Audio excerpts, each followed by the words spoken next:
Hey guys, so today I'm going to be talking about a very specific loadout I like to use on my Liberator, as well as where I like to use it and the mindset that I put myself in while using it.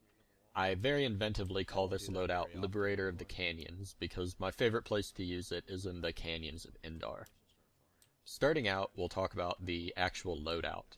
For a primary weapon, I go with Tank Buster. This loadout is really going to be stressing close quarters burst damage, and the Tank Buster fits that bill perfectly. Now, for the secondary weapon, I like to go Dalton, basically for the same reason. You get that heavy burst damage potential, but also because when you're flying in the canyons, it's going to be hard to give your Shredder Gunner the extended time they need to do their full damage. The Dalton is just one shot and done. You can give those quick looks to your gunner and they can get the shot off. For your tertiary weapon, it's a little bit of a dealer's choice. Coyotes will pair very well with the intended close range, but the Walker is perfectly acceptable too. If your gunner's good with a Bulldog, you can even run that. So again, whatever you feel comfortable with or whatever your gunner is most effective with. Now, for the airframe, high G is essentially a must. You're going to be doing a lot of flipping, and you're going to be relying on a little bit of extra V thrust to keep you alive. If you're running precision, you're probably going to try to do a maneuver in the canyon, not going to be able to quite pull it off, and the canyon wall is going to kill you very quickly. No, I'm just going to try to close on him. For your utility slot, I really like to run afterburners. They help you close quickly on a target, and they also help you get away quickly. That's going to be vital for how you're going to be flying, and it's going to let you get away if everything goes south. For your defensive slot, I'm running Nanite Auto Repair right now. However, you can also run Stealth on it. Stealth's going to aid you, obviously, in your sneaking and tank busting. However, Nanite Auto Repair is going to aid you with getting a little bit of health back while you're dodging, and it'll minimize your ground time since you'll be behind enemy lines, and landing back there isn't always a very safe thing to do.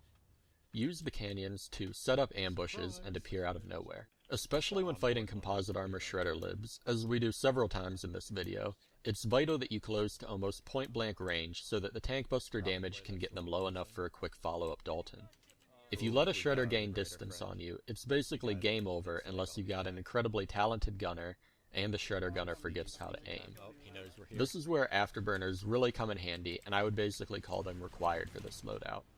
They allow you to close distance quickly and set up for the tank buster and then the follow-up Dalton shot. As well as cover for ambushes, the canyons can be incredibly helpful for evasive maneuvering.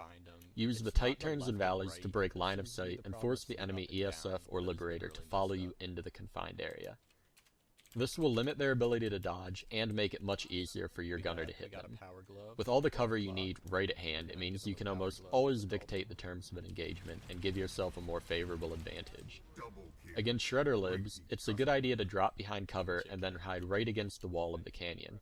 This forces them to get right over top of your Liberator, at which point you can pop afterburners and charge up to say hello.